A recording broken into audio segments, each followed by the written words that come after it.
দুনিয়ার মানুষ একবার দুইবার বারবার চাইলে বিরক্ত হয়ে যায়। প্রতিদিন আসে আপনার কাছে, বিরক্ত হয়ে যাবে যে তুমি কি পাইছো, আমারা ছাড়া আর মানুষ দেখো না, প্রত্যেক দিনে আমার কাছে। আর এক সময় আপনারটা শেষ হয়ে যাবে, আপনি কত দিবেন আর। কিন্তু আল্লাহ তাআলার খাজানার মধ্যে সমস্ত দুনিয়ার মানুষ যদি এক ময়দানে দাঁড়ায়া দোয়া করতে থাকে, সকলের সকল হাজাত, সমস্ত জিন্নাত যদি দোয়া করতে থাকে মানুষের সাথে মিলে, জিন্নাতের হাজাত, মানুষের হাজাত, সব প্রয়োজন যদি আল্লাহ তাআলা পূরণ করে দেন, সকলের দোয়া কবুল করেন। তো আল্লাহ তাআলা বলেন, সাগরের মধ্যে একটা সুই ঢুকাইয়া সুইটাকে উপরের দিকে উঠাইলে সুইয়ের মাথায় সামান্য কদ্দুর ভিজা থাকে, এক ফোঁটাও থাকে না।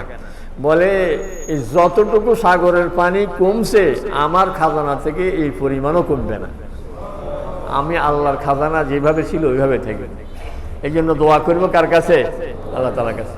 আমরা অনেকেই মানে দোয়ার জন্য অন্যের কাছে দৌড়ি, দোয়ার জন্য হুজুরের কাছে যাবো। এটা তো হলো কঠিন কাম, কারণ হুজুরের কাছে যেতে অনেক হুজুর দূরে থাকে, রিক্সা ভাড়া, গাড়ি ভাড়া লাগবে 200 টাকা। এরপরে যেতে আবার কিছু হাদিয়া লাগবে, হুজুরের জন্য কিছু ফল ফাকড়া নিয়ে গেলেন, কিছু নিয়ে গেলেন, খরচও আছে। আবার ওখানে যেতে আসতে সময়ও লাগবে। কিন্তু আমার আল্লাহ হইলো এইটা সাআলাকা ইবাদি আন্নী ফাইন্নী কারিব।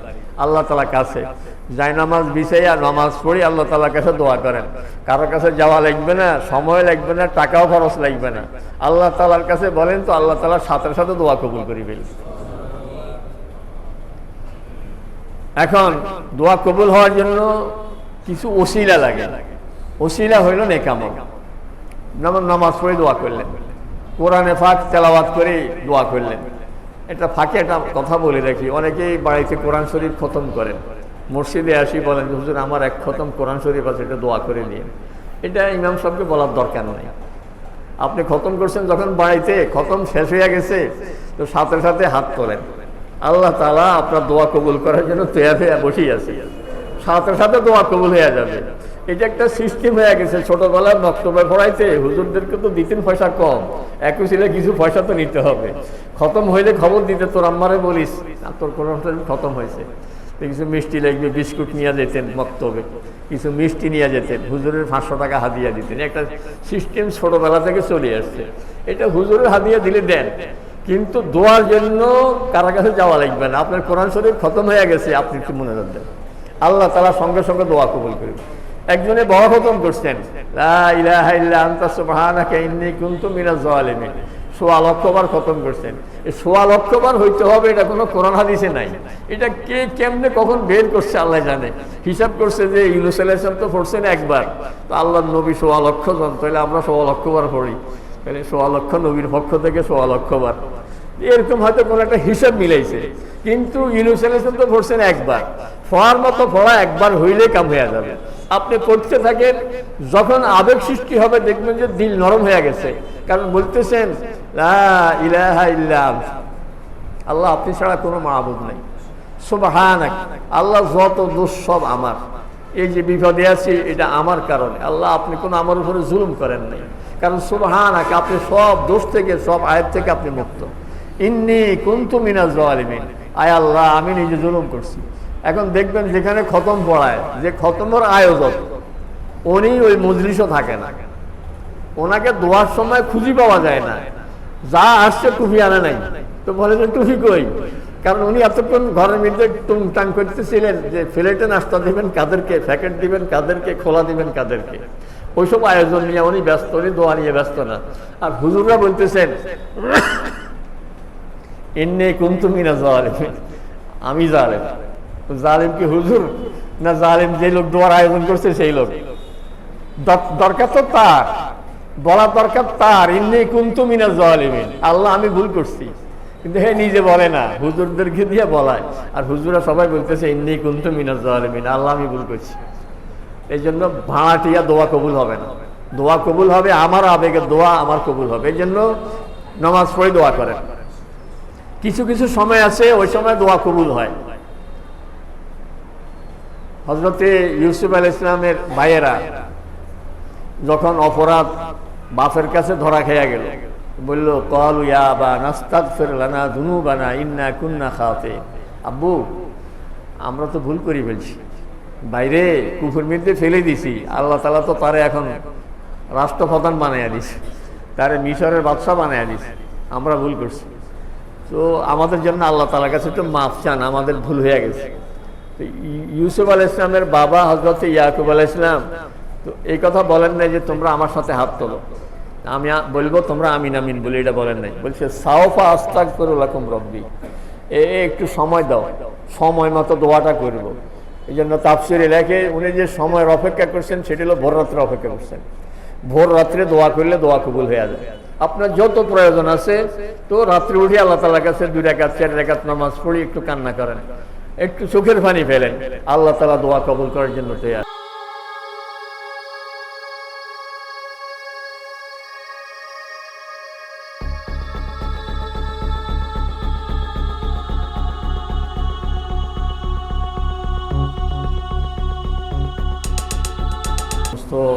আরেক দোস্তের সঙ্গে বহুদিনের সম্পর্ক, কোনো একদিন কোনো এক ঘটনায় হয়তো ব্যতিক্রম হয়ে গেছে, ওর সাথে সম্পর্কই নেই। দুইজনে হজে গেছেন, একত্রে লেখাপড়া, একত্রে চাকরি। হজ থেকে এসে আমার কাছে দুজনে নালিশ করতেছেন দুজনের বিরুদ্ধে। সামান্য কোনো খেদমতের ত্রুটি হয়ে গেছে, ব্যবহারে ভুল হয়ে গেছে। বাবা ছেলের জন্য এত পাগল, ছেলেকে সবসময় বাবা বলে ডাকে, কিন্তু ছেলে একটা ভুল করে ফেলছে। মেয়ে পছন্দ করছে, ছেলে চাকরি করে, ছেলে ইউনিভার্সিটির সর্বোচ্চ ডিগ্রি নেওয়া ছেলে, বাবা কথাই বলে না। ভুল হয়ে গেছে তার, যে বাবার অসম্মতিতে সে বিয়েটা করছে। মেয়ে ডাক্তার, বাবা মেয়ের চেয়ে অনেক কম শিক্ষিত, মেয়ে নিজের পছন্দ মতো একটা ছেলের সাথে বিয়ে হয়ে গেছে, বাবা সম্পর্ক ছিন্ন করে ফেলছে, কথাই বলে না। সামান্য সামান্য আচরণে মানুষ মানুষের সঙ্গে সম্পর্ক ছিন্ন করে ফেলে, কথাই বলে না। শেখ সাদি রহমতুল্লাহ বলেন, ওয়ালাইকিন খুদাওয়ান্দে বালা ওয়াফাস্ত, কিন্তু যে আল্লাহ আসমানের মালিক, জমিনের মালিক আর সাজিমের মালিক, যে আল্লাহ আমাকে সৃষ্টি করেছেন, ছোটবেলায় যে আল্লাহ রহম না করলে আমি এতটুকু বুঝতে পারতাম না, যে কষ্ট দিয়ে মাকে দুনিয়াতে আসছি, আমাকে দেখার পরে মা সব কষ্টের কথা ভুলে গেছেন। মায়ের স্তনের মধ্যে আমার জন্য শাল দুধের ব্যবস্থা করে রাখছেন, আমার জন্য সব কিছুর ব্যবস্থা করে রাখছেন। ওই আল্লাহর প্রতিনিয়ত কত গুনাহ করি আমরা, কিন্তু বায়সিয়া দরে রিজকে বরকাস না বাস, যে গুনাহের কারণে রিজকের দরজা কারো বন্ধ করেনি, কখনো নিঃশ্বাস বন্ধ হয়ে যায়নি, হাত পা অচল হয়ে যায়নি, রিজক তার বন্ধ হয়ে যায়নি, সব কিছু ঠিক মতো চলছে। বরং ডেকে ডেকে বলতেছেন, কুল ইয়া ইবাদিয়াল্লাযীনা আসরাফু আলা আনফুসিহিম, কুল ইয়া আদাই বলতে পারতেন, ও আমার শত্রুরা, গুনাহ করে তোমরা আমার শত্রু হয়ে গেছো, এটা না বলে বলতেছেন ইয়া ইবাদি, ও আমার বন্দারা। মানে কত মায়ার ডাক এ সময়, যারা গুনাহ করছো, নিজেদের উপরে জুলুম করছো, আমি আল্লাহ কে তোমরা বুঝতে পারো না। নিরাশ হয়েও না আমার রহমত থেকে, ইন্নাল্লাহ ইয়াগফিরু যুনুবা জামিয়া, তোমার সমস্ত গুনাহ মাফ করার জন্য আল্লাহ তাআলা তৈয়ার হয়ে বসে রয়েছেন।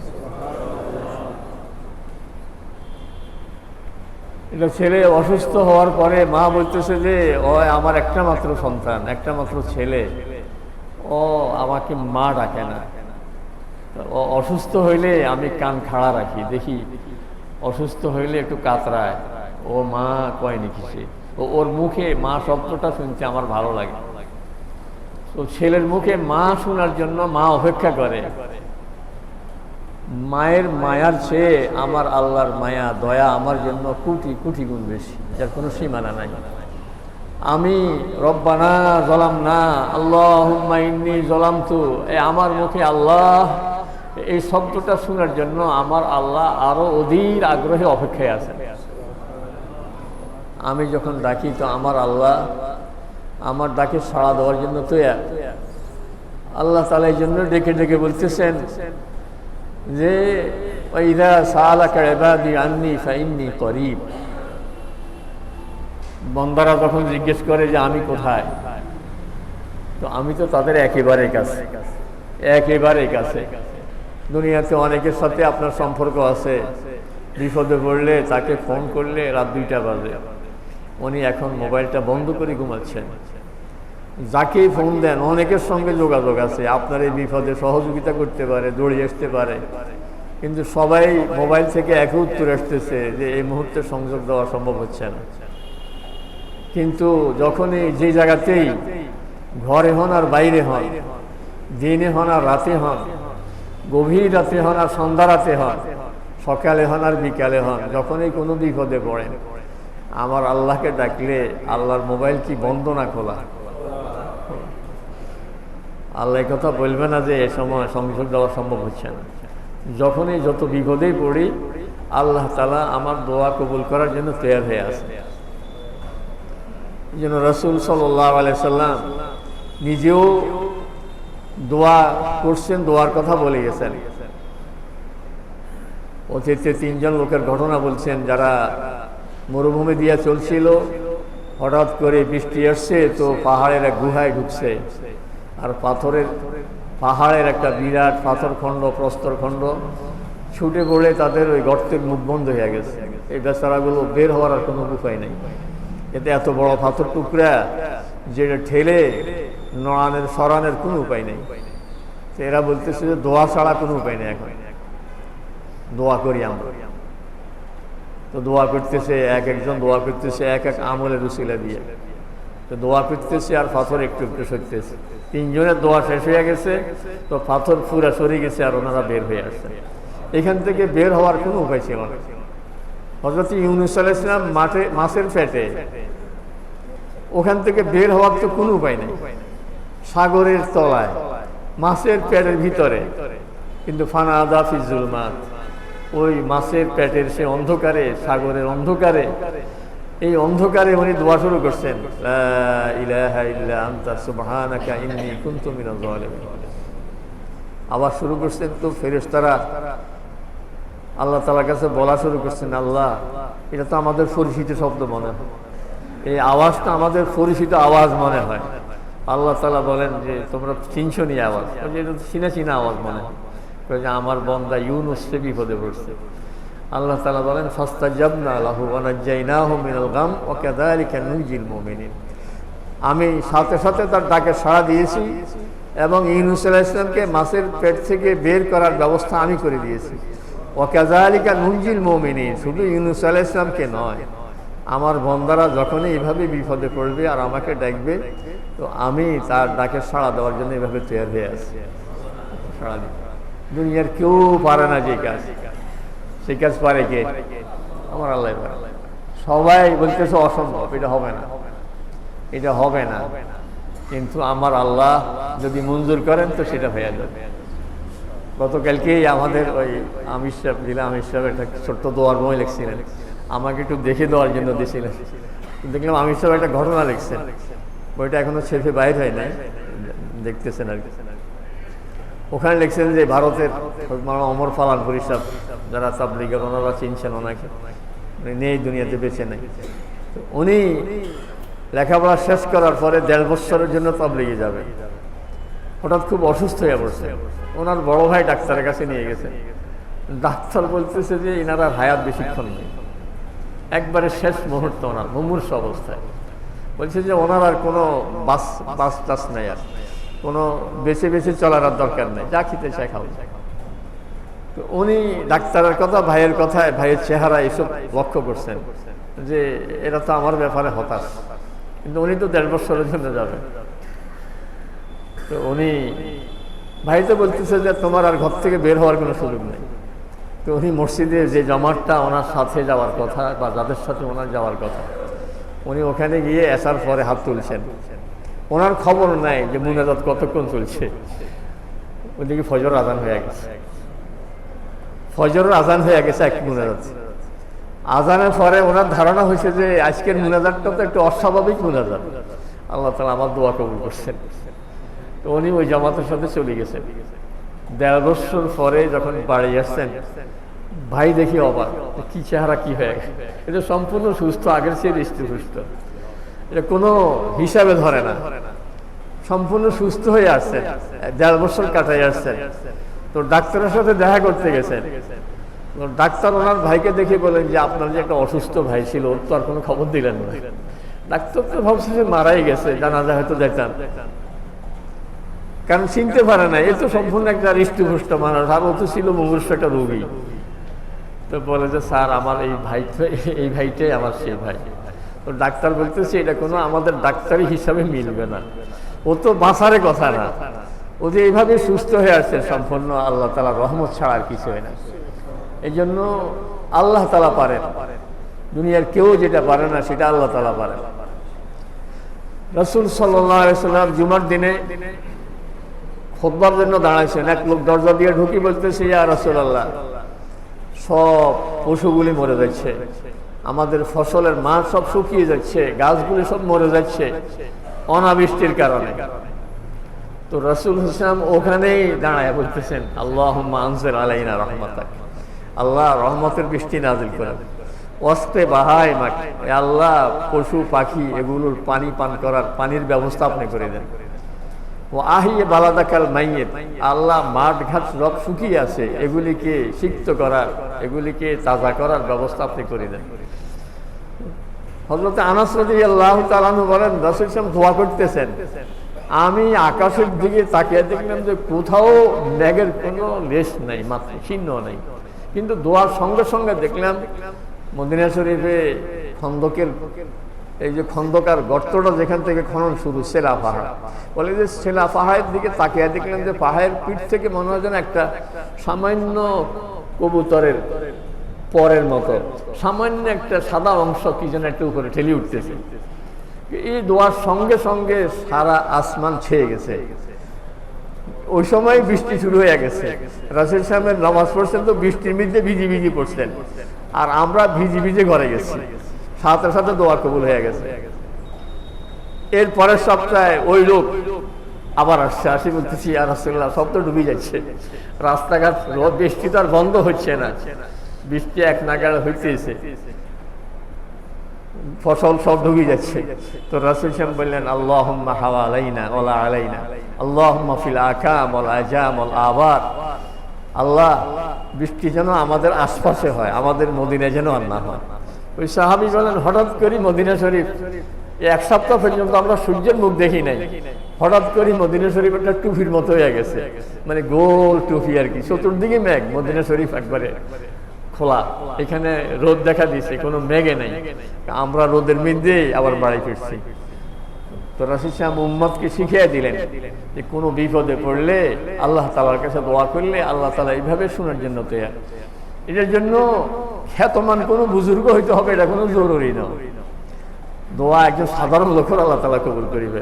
হযরত সুলাইমান আলাইহিস সালাম ইস্তিসকার নামাজের জন্য বের হয়েছেন নিজের উম্মতকে নিয়ে, হঠাৎ করে বললেন যে এই মেঘ আসতেছে, দেখো দেখো বৃষ্টি আসতেছে, তাড়াতাড়ি ঘরে চলে যাও, এখনো দোয়ার মাঠে যান নাই, দোয়া শুরু করেন নাই, উম্মতকে বলতেছেন যে ঘরে চলে যাও। এখন সবাই অবাক যে উনি ইস্তিসকার জন্য বৃষ্টির জন্য দোয়া করবেন, এই জন্য আমাদেরকে নিয়ে মাঠে রওনা দিয়েছেন, আর এখন আমাদেরকে ঘরে ফিরত দিচ্ছেন আর বলতেছেন বৃষ্টি আসতেছে, ঘটনা কি? না চাইতে বৃষ্টি আসে গেল। উনি বলেন যে আমি দেখছি যে একটা পিঁপড়া পা উপরের দিকে দিয়ে চিত হয়ে ইয়া রব্বে বলেছি আনতেছে আল্লাহ তাআলার কাছে। আর সুলাইমান আলাইহিস সালাম তো সব প্রাণীর ভাষা বুঝতেন, উনি বলেন যে পিঁপড়ার দোয়ার বরকতে আল্লাহ তাআলা রহমতের বৃষ্টির ফয়সালা করে ফেলছে, আমরা ঘরে চলেছি। এই জন্য দেখবেন আমাদের দেশে ওই যে আগেকার দিনে মুরব্বীরা খতমে খাজা গান পড়াইতেন, কেউ অসুস্থ হয়ে গেলে 10 জন 7 জন হুজুরকে ঘরে এনে ওখানে খাজা খতম বলতে আর কি, খাজা খতম পড়াইতেন। এই খতম যখন পড়াইতেন হুজুররা কি করতেন, 1 গ্লাস পানি আর একটা বাটিতে চিনি, হুজুররা ওই যে যা পড়তেন আস্তাগফিরুল্লাহ পড়তেন, দুরূদ শরীফ পড়তেন, সূরা ইখলাস পড়তেন, সূরা আলাম নাসরা পড়তেন, আর কিছু দোয়া, এগুলি 100 বার করে পড়তেন। পড়ে সবাই এই 7 জন গোল হয়ে বসতেন, ওই পানিতে একটা ফোঁ দিতেন, চিনিতে একটা ফোঁ দিতেন। তো বলতেন যে পানিগুলি রুগীকে খাওয়াই দেবেন, আর চিনি রুগীকে এই চিনি দিয়ে কিছু পায়েস বা কিছু মিষ্টি জাতীয় জিনিস বানিয়ে খাওয়াবেন, আর কিছু চিনি ঘরের চতুর্পাশে ছিটিয়ে দিবেন। এই হুজুরা বলতেন। তো ঘরের পাশে ছিটিয়ে দিবে কেন? কারণ চিনির পাগল হলো পিঁপড়া। এখন হুজুরদের মানে ধারণা হলে যদি আমাদের দোয়া আল্লাহ কবুল নাও করে, তাইলে এই যে পিঁপড়াকে চিনি দিলাম, এই পিঁপড়াগুলো চিনি খেয়ে আল্লাহ তাআলাকে দোয়া করলে হয়তো এই দোয়ার উসিলা রুগী ভালো হয়ে যাবে, বুঝলেন? তাহলে দোয়া যে শুধু হুজুরদের কবুল হয় সেটা না। মুহাম্মদ ইবনে মুনকাদির রাহমাতুল্লাহ আলাইহি ওই যুগের একজন শ্রেষ্ঠ মুহাদ্দিস। বাগদাদে বৃষ্টি হচ্ছে না, উনি মসজিদে গিয়ে খুব কাঁদতেছেন যে আল্লাহ বৃষ্টি হচ্ছে না, মানুষ খুব কষ্ট পাচ্ছে, কোনো বৃষ্টির খবরও নেই, আলামতও নেই। এর মধ্যে উনি তো দোয়ার মধ্যে একটা ফিলারের পাশে বসে আছেন, একটা লোক ফিলারের পিছনে এসে দোয়া শুরু করছে, আল্লাহ বাগদাদের মানুষ কষ্ট পাচ্ছে, আপনার রহমতের কোনো শেষ নাই, আপনি বৃষ্টি দেন না একটু। এই বলার সঙ্গে সঙ্গে বৃষ্টি শুরু হয়ে গেছে। মুহাম্মদ ইবনে মুনকাদির আশ্চর্য হয়ে গেল যে এই লোকটাকে, আমরা এতক্ষণ দোয়া করতেছি, সারা শহরে কত মানুষ দোয়া করতেছে, কোনো খবর নাই, আর এই লোকটা মসজিদে ঢুকলো আর দোয়া করলো, সাথে সাথে দোয়া কবুল হয়ে গেল। অন্ধকারের মধ্যে চিনা যায় না, বোঝা যায় না লোকটাকে। লোকটা বৃষ্টি আসার পরে ভিজি ভিজি ঘরের দিকে রওনা দিচ্ছে। তো মুহাম্মদ ইবনে মুনকাদির রাহমাতুল্লাহ আলাইহি পিছনে পিছনে গিয়ে ঘরটা দেখে গেছেন যে লোক কোন ঘরে ঢুকছে। দেখলেন যে এই ঘরে, একটা ঘর দেখলেন যে এই ঘরে ঢুকতেছে। উনি চলে আসছেন, ঘরটা চিহ্নিত করে চলে আসছেন। সকালবেলা ওই ঘরের সামনে গিয়ে দাঁড়ায় আছেন, দেখি কে বের হয়। দেখলেন যে একজন মুসি, জুতা সিলাই করার, জুতাতে কালি করার এসব বাক্স টাক্স নিয়ে ফুটতে নিয়ে বের হচ্ছে ঘর থেকে। বলে যে আরে মিয়া, কাম তো ঘটাই দিছ। কি কাম ঘটাই দিছ? রাত্রে দোয়া করছো আর বৃষ্টি হয়ে গেছে, দেখছি তো। কি বলেন এই সমস্ত কথা? কি বলেন এই সমস্ত কথা? গোপন করো না, আমি তো তোমার ঘর রাতে চিনি গেছি, চিহ্নিত করে গেছি, তুমি তো সেই লোক দোয়া করছো। সাধারণ লোক। পরে ওই লোক এই শহর ছেড়ে অন্যখানে চলে গেছে, যে মানুষ আমাকে চিনি ফেলছে, সাধারণ মানুষ। এই জন্য আপনি ভাববেন না যে আপনার দোয়া কবুল হবে না। আল্লাহ তাআলা যে কোনো লোকের দোয়া কবুল করার জন্য তৈয়ার। এক বুজুর্গ একটা কবিতা বলছিলেন, যার মর্ম এরকম যে দেখবেন সংসারের মধ্যে ছেলে সব শিক্ষিত, একটা ছেলে কম শিক্ষিত, মায়ের টান কিন্তু ওই অশিক্ষিতটার জন্য বেশি। কারণ চিন্তা হলো ওরা তো বড় বড় শিক্ষিত হয়ে গেছে, বড় বড় চাকরি করবে, ওদের তো কোনো সমস্যা নাই, কিন্তু এই ছেলেটার কি উপায় হবে? একটুখানি জমি বেশি দেওয়ার চিন্তা করে, ছেলেরা টাকা পয়সা দিলে ওরা কিছু দেওয়ার চিন্তা করে, অন্য ছেলেরা রাগ যে সব টাকা পয়সা তারে দেয়, লেখাপড়া করে নাই, ওর জন্য টানকা। কিন্তু মার টান হলে এই কারণ যে তো দুর্বল। তো ওই শায়ের আর কবি বলতেছেন, আল্লাহ যারা নেককার বান্দা ওরা তো এমনি পার হয়ে যাবে, আমি তো দুর্বল, আমি তো দুর্বল। মায়ের দুর্বল সন্তানের জন্য যেরকম মায়ের টান বেশি, আল্লাহ আমি তো আপনার গুনাহগার বান্দা, আমার জন্য আপনার টান বেশি না হলে আমি কেমন চলবো? দেখছেন ভাষাটা, চাওয়ার ভাষাটা এরকম। তো ঠিক এরকম যদি চাইতে পারে তো গুনাহগারের দোয়াও আল্লাহ তাআলা কবুল করার জন্য তৈয়ার। এই জন্য কোরআনে পাকে আল্লাহ তাআলা আম্বিয়া কেরাম আলাইহিস সালামের দোয়ার কাহিনী আমাদেরকে শুনাইছেন। আদম আলাইহিস সালাম কিভাবে দোয়া করছেন, কোনো পথ দেখতেছেন না, কি উপায় এখন, কোথায় থেকে কোথায় চলে আসছে, কি জান্নাত থেকে কোথায় চলে আসছে। জান্নাত যে কি জায়গা, রাস্তায় একটা ছেলে পাগলের মতো বকে, সব মানুষ তামসা দেখে আর বলতেছে পাগল। একজনে বলতেছে আরে এর আমি চিনি, ও পাগল না, ওর বিল্ডিং থেকে, ওর বাড়ি থেকে ও কত তলা একটা বাড়ি বানাইছিল, ওরে কিছু সন্ত্রাসী মস্তানে ওকে এভাবে বের করে দিয়েছে, ও দুঃখে ওইভাবে পাগল হয়ে গেছে। তো যে চিনে সে এই কথাটা বলে, কিন্তু অন্যরা তো মনে করে পাগল। আল্লামা ইকবাল মারহুম উনি প্রথমে একটা কবিতা লিখছিলেন শেকওয়া, মানে আল্লাহর বিরুদ্ধে নালিশ। নালিশটা এরকম যে আল্লাহ দুনিয়াতে সিজদা করলে তো আমরা মুসলমানরাই করি, কিন্তু বিপদ আপদ আসলে সব আমাদের উপরে আসে, আর যারা আপনাদের সিজদা করে না মোটেও আপনাকে স্বীকারে করে না, ওরা দেখি ভালো ভালোই আছে। তো আপনি কি করলেন, বিপদ দিলেন আমাদেরকে। এরকম আল্লাহর বিরুদ্ধে কিছু কবিতা লিখছেন, লেখার পরে ওনার বিরুদ্ধে ফতুয়া হয়ে গেছে উনি কাফের, আল্লাহর বিরুদ্ধে কথা বলে এ কেমন পাগল।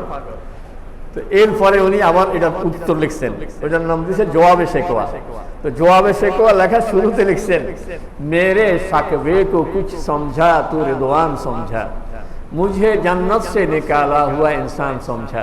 তো আমার এই সমস্ত নালিশ আর এই সমস্ত চিৎকার, এই সমস্ত অভিযোগ দুনিয়ার মানুষ তো বুঝে নাই, প্রথম আসমানের ফেরেশতারা বুঝে নাই, দ্বিতীয় আসমানের ফেরেশতারা বুঝে নাই, সবাই আমার পাগলের সিদ্ধান্ত দিয়েছে যে আমি পাগল।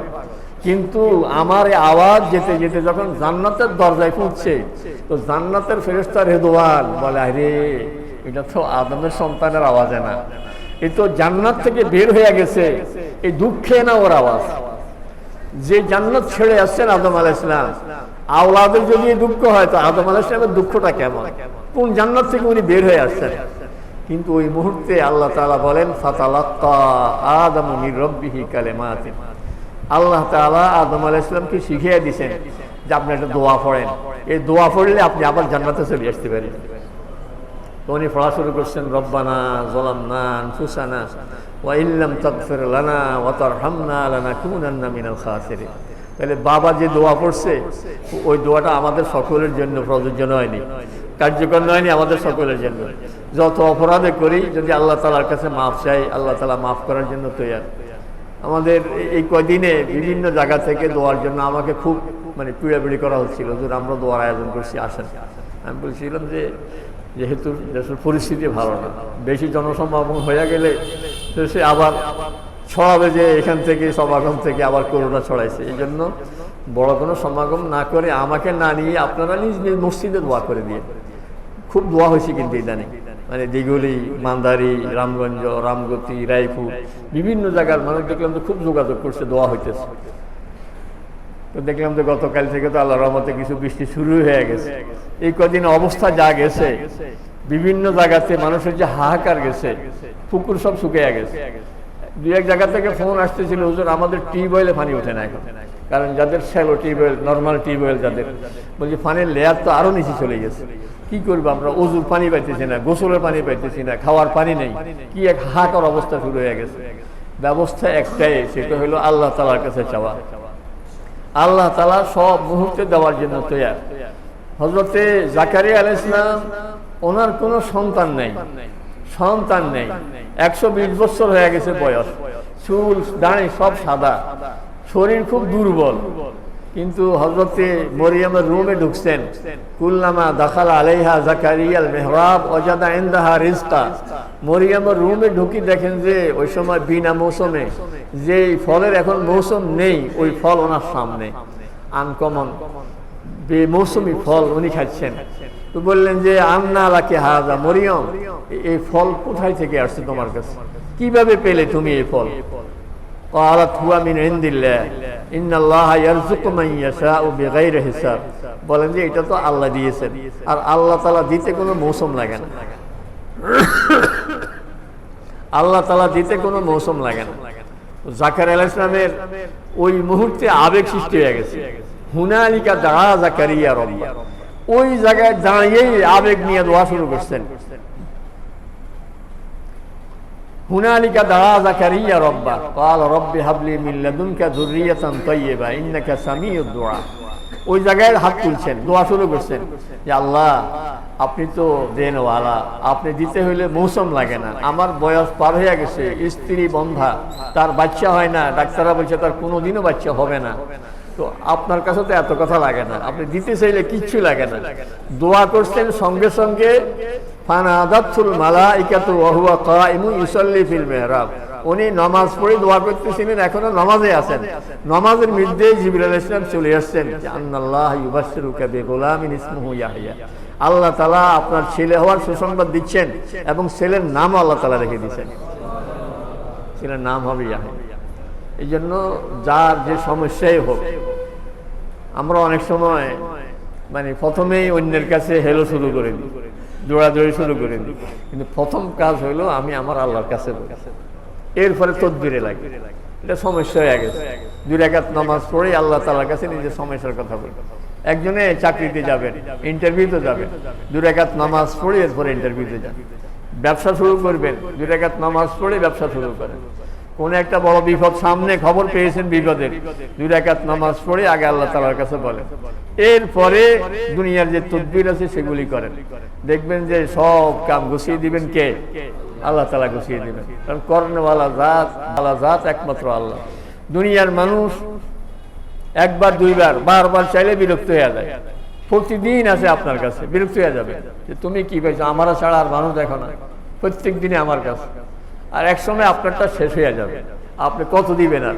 কিন্তু আল্লাহ তাআলার খাজানার মধ্যে সমস্ত দুনিয়ার মানুষ যদি এক ময়দানে দাঁড়ায়া দোয়া করতে থাকে, সকলের সকল হাজাত, সমস্ত জিন্নাত যদি দোয়া করতে থাকে মানুষের সাথে মিলে, জিন্নাতের হাজাত, মানুষের হাজাত, সব প্রয়োজন যদি আল্লাহ তাআলা পূরণ করে দেন, সকলের দোয়া কবুল করেন, তো আল্লাহ তাআলা বলেন সাগরের মধ্যে একটা সুই ঢুকাইয়া সুইটাকে উপরের দিকে উঠাইলে সুইয়ের মাথায় সামান্য কদ্দুর ভিজা থাকে, এক ফোঁটাও থাকে না। বলে এই যতটুকু সাগরের পানি কমছে আমার খাজানা থেকে এই পরিমাণও কমবে না। আমি আল্লাহর খাজানা যেভাবে ছিল ওইভাবে থাকবে। এই জন্য দোয়া করবো কার কাছে? আল্লাহ তাআলার কাছে। আমরা অনেকেই মানে দোয়ার জন্য অন্যের কাছে দৌড়ি, দোয়ার জন্য মুখ হুজুরের কাছে যাবো, এটা তো হলো কঠিন কাম। কারণ হুজুরের কাছে যেতে অনেক হুজুর দূরে থাকে, রিক্সা ভাড়া, গাড়ি ভাড়া লাগবে 200-100 টাকা। এরপরে যেতে আবার কিছু হাদিয়া লাগবে, হুজুরের জন্য কিছু ফল ফাকড়া নিয়ে গেলেন, কিছু নিয়ে গেলেন, খরচও আছে। আবার ওখানে যেতে আসতে সময়ও লাগবে। কিন্তু আমার আল্লাহ হইলো এইটা সাআলাকা ইবাদি আন্নী ফাইন্নী কারীব। আল্লাহ তাআলা কাছে যাই নামাজ বিছাইয়া নামাজ পড়ি আল্লাহ তাআলার কাছে দোয়া করেন। কারোর কাছে যাওয়া লাগবে না, সময় লাগবে না, টাকাও খরচ লাগবে না। আল্লাহ তাআলার কাছে বলেন তো আল্লাহ তাআলা সাথে সাথে দোয়া কবুল করে ফেলি।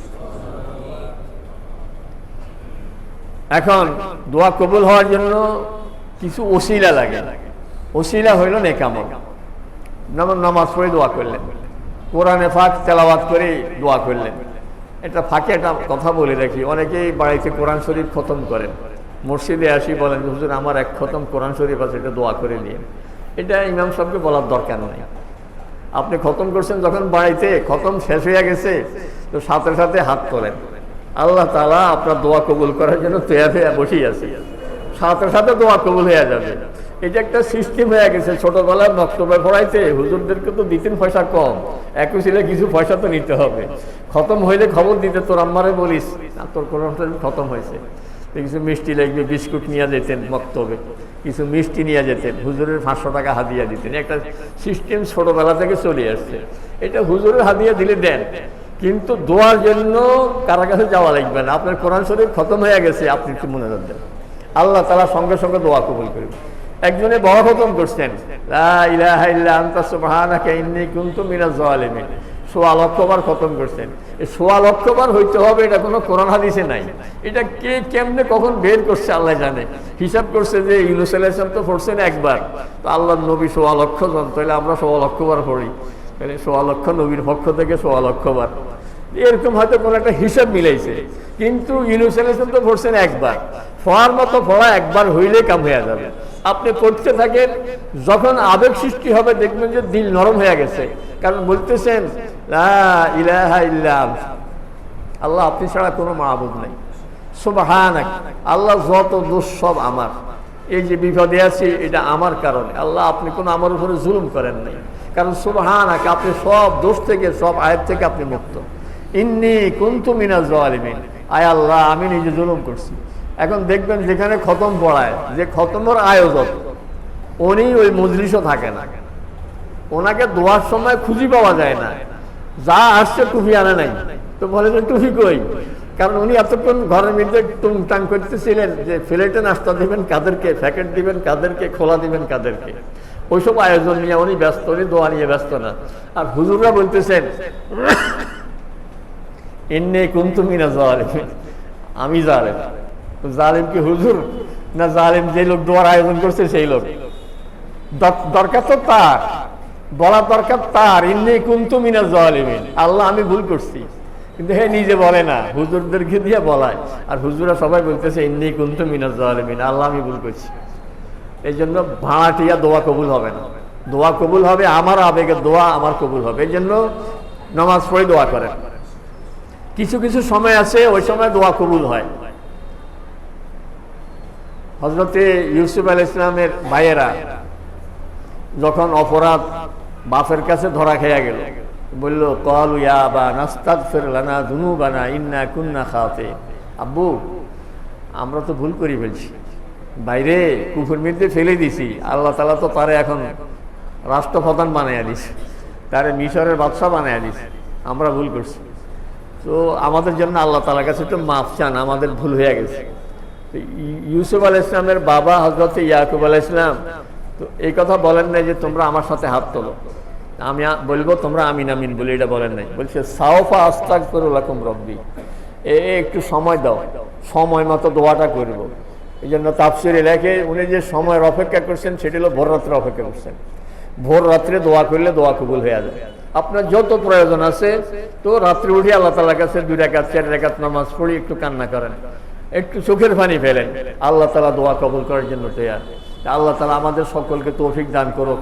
যে কোনো প্রয়োজনে রাসূল সাল্লাল্লাহু আলাইহি ওয়াসাল্লামের আদত ছিল ইজা হাজানাহু আমরুন ইজা হাজাবাহু আমরুন ফাজাইলাস সালাত, যে কোনো সমস্যায় রাসূল সাল্লাল্লাহু আলাইহি ওয়াসাল্লাম নামাজ পড়তেন, নামাজ দাঁড়িয়ে যেতেন। এই জন্য নামাজ পড়ে আল্লাহ তাআলার কাছে দোয়া করব, সবসময় দোয়া করব আল্লাহ তাআলা যেন আমাদেরকে নেকের তৌফিক দান করে, সমস্ত খারাপি থেকে হেফাজত করে এবং সমস্ত আপদ বিপদ থেকে যেন আমাদের দেশকে হেফাজত করে, আমাদেরকে হেফাজত করে, সারা বিশ্বকে আল্লাহ তাআলা যেন হেফাজত করেন। যারা সুন্নত